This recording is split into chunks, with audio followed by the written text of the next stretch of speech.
The moment I saw this comment, I thought, what if Kenjaku is actually based on Adolf Hitler? So to confirm this theory, I reread the manga chapters, analyzed Kenjaku's personality. Then I researched countless articles on Hitler to see if I was wrong. And the truth is, based on these theories, I couldn't find any similarities between them. But then I discovered this book, and after reading it, it became instantly clear that Kenjaku and Hitler definitely shared some commonalities, at the least. Starting with the fact that they both embody pure evil. Now let me show you how Kenjaku, or Noritoshi Kamo, is based on Hitler. Starting with the first fact, both of these guys were very talkative. Kenjaku never stops talking, especially when the conversation's about himself or his interests. Even in a fight, he doesn't know how to shut up. He keeps attacking while casually educating everyone about his grand ideas, his goals, and even his abilities. Maybe that's his real curse technique, talk no jujutsu. On the other hand, Hitler was famous for his killer speeches, and even the legendary speechwriter Winston Churchill couldn't deny that, because there's a certain fire, charisma, and a sprinkle of absolute madness that made Hitler stand out. And the words he used had the power to easily control or manipulate people, which is the exact thing that Kenjaku is really good at. Yet the question is, how did Hitler and Kenjaku manipulate people so easily? I'm going to show you how in this video. But first, let me show you the rest of the reasons for why Hitler and Kenjaku are so alike. One of the craziest similarities I've found is that both of them were big fans of death. You're probably wondering, like, why?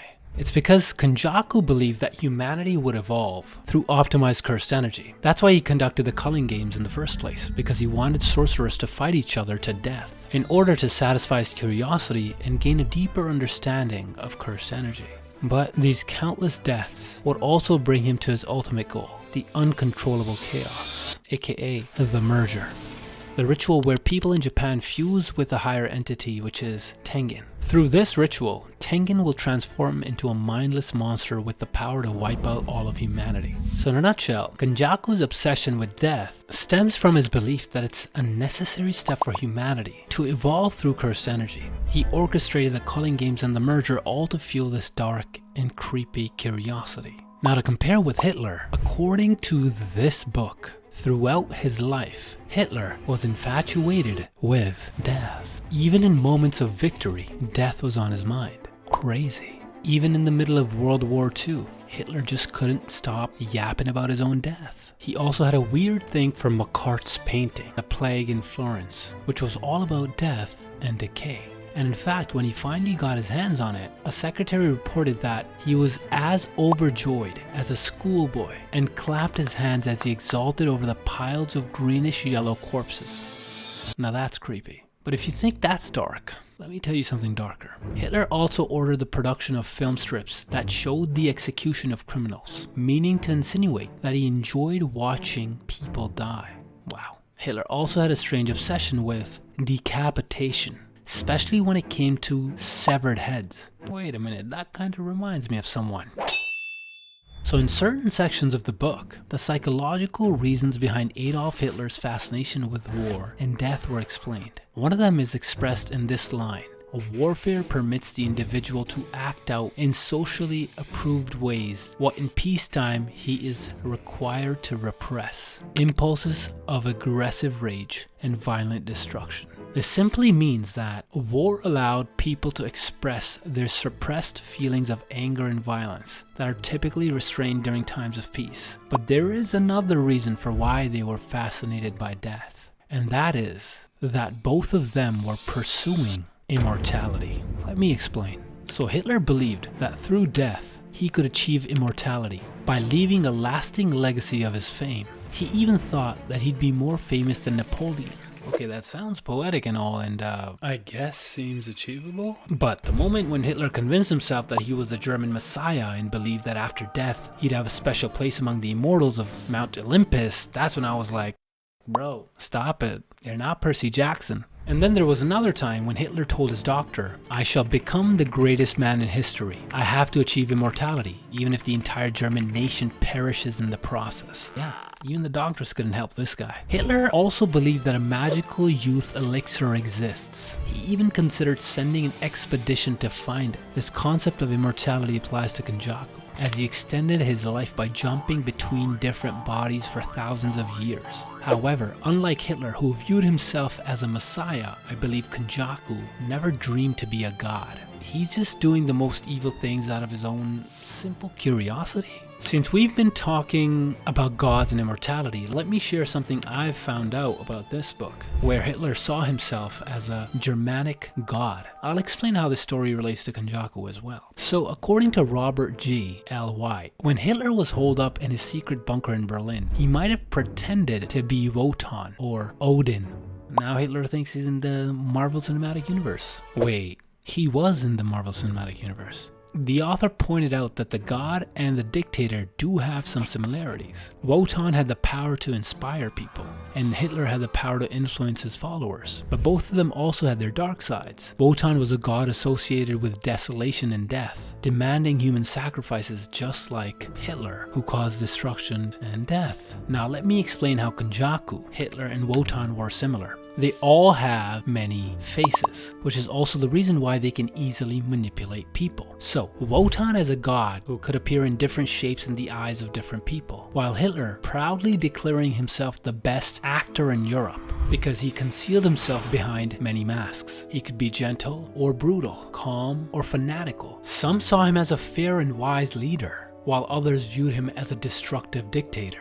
Now, just like Wotan and Hitler, Kenjaku also had different identities over the centuries, allowing him to easily manipulate those around him. This is why he was able to easily fool Jin Itadori by possessing Kawari Itadori's body. But Kenjaku doesn't resort to fear to control people. Instead, he skillfully manipulates them with his charm, leading them to believe they all have a shared objective. The first example is that he successfully worked with Sukuna, even though the King of Curses is not an easy person to negotiate with. Still, Kenjaku managed to persuade Sukuna, and Sukuna agreed to divide his soul into 20 cursed objects after his death. The second example is when he fooled Mahito's gang and made them believe they had the same goal, but he didn't actually care about those guys. That's why when Mahito was dying at the hands of Yuji, Kenjaku revealed that this was his plan from the beginning, to evolve and consume Mahito, so that Kenjaku could acquire Mahito's curse technique. Lastly, Kenjaku convinced hundreds of sorcerers from the past to join the Culling Games to grant them a second chance at life. But he just wanted them to kill each other, so he could have a deeper understanding of cursed energy. And this is how Hitler and Kenjaku can easily manipulate people, by wearing different faces. Now here comes the next similarity. Let's talk about how Kenjaku and Hitler think of themselves as artists. Wow, I'm offended. So before becoming a dictator, Hitler once dreamed of becoming an artist, but the paintings and drawings he created when he was young were not good enough to grant him admission to the Vienna Art Academy. Hitler was rejected not because he sucked at art or anything, but due to the fact that the Art Academy was just as strict as. So the time he got rejected by the academy, his roommate remembered how Hitler blamed the academy for his failure. He thought they had old-fashioned rules and no appreciation for true artistry. Hitler even said that they set up traps just to ruin his career. But despite the art academy rejecting Hitler, he managed to sell his paintings to art dealers, and he sold his paintings at just 10 to 15 bucks each. He even tried watercolors during World War I, and you know what? His detailed paintings weren't so bad. Though, just imagine for a second, what if the art academy actually just let Hitler pass? Then maybe he wouldn't have painted the world in blood. Hitler saw himself as an artist. He often mentioned that he entered politics to make his artistic ideas a reality, and regretted that the war got in the way. He once said he might have become a top architect if not for the war. So how does all of this connect to Kenjaku? Well, there's only one answer. His sons, the cursed wombs. I mean, why would Kenjaku have called them death paintings in the first place anyway? It turns out the 9 cursed wombs were actually inspired by a real Japanese art form, which is the Kusozu art of corpse poetry. Kusozu literally means the 9-phase diagram, depicting the stages of death and decomposition of a corpse. Since the 9-phase diagram is art itself, the 9 cursed wombs are considered art as well, making the one who created them the artist. But don't get me wrong, Kenjaku never assumed that he's an artist. The only bad news is the cursed wombs didn't turn themselves into masterpieces. Instead, they were failures. failure. That's why Kenjaku said that he was disappointed in Chozo and his brothers because they turned out to be normal. Well, except for Yuji Tadori. So why would Kenjaku blame his own sons for not being the monsters he expects them to be? Wasn't that his own fault? Isn't he the one who created them? Isn't he just looking for someone to blame for his own failures? Anyways, did you know that there are theories suggesting that the cursed wombs are actually connected to real-life human experiments? So I've searched through multiple sites, but before we get into that, let me first explain what I've found in my own research. I think there might be a link between Kenjaku's cursed womb experiments and the Nazi experiments, especially those run by Sigmund Rascher. His research conducted experiments with a substance called polygal, which was made from beet and apple pectin, and this substance helps blood to clot. Rascher believed that giving soldiers polygal tablets before combat or surgery would lessen bleeding from gunshot wounds. That's why they made people take polygal pills, then shot them in the neck or chest, or even cut off their limbs without any anesthesia. Rascher wrote about his polygal experiments, but didn't reveal the details of the human trials. This actually relates to the case of Chozo's mother.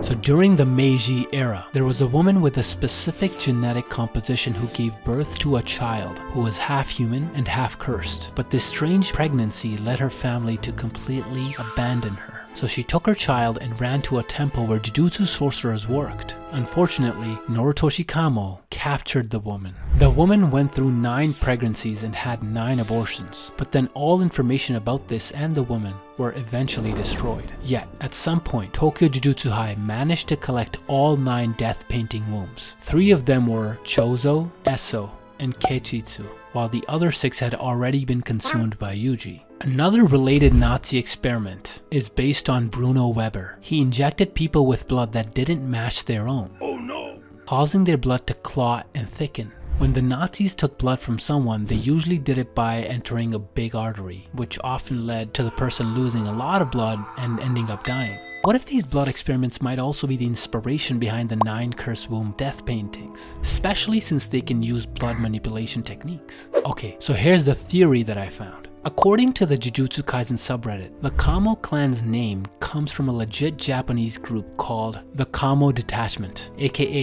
Unit 731. These guys were a secret division of the Imperial Japanese Army. They conducted all kinds of wicked experiments on people, pushing the limits of what human bodies could endure. These guys worked on making biological weapons during World War II and the Second Sino-Japanese War. They also conducted experiments that involved draining a ton of blood from prisoners just to see what happens when people lose blood. According to Okawa Fukumatsu, who is a former member of Unit 731, explained that half a liter of blood is sucked out every few days from those people. The Nazis, Unit 731, and Kenjaku all have one thing in common. They're dark and twisted, and have complete disregard for human life. That's obviously the reason why Sukuna mentioned that Kenjaku does the grossest things. Now, for the last part, did you know that Kenjaku and Hitler had daddy issues? And since you've gotten this far, make sure to subscribe. Remember in chapter 243, during Kenjaku's meme battle with Takaba, Kenjaku talked about his dad. He mentioned that he grew up without a father, but he was grateful for his loving mother who used to read him stories all the time. While Hitler had a tough relationship with his dad, Hitler was very close to his mother. And I mean very close. Hitler's father was strict and beat the f*** out of him every time he made a mistake. Yuji also had some issues with his father or mother, because Kenjaku is evil and even used his own sons for the sake of his twisted ideas. And in theory, I think Kenjaku will use Yuji somewhere in the end of the manga. Like, you know, what if he turned his own son into a being of pure chaos?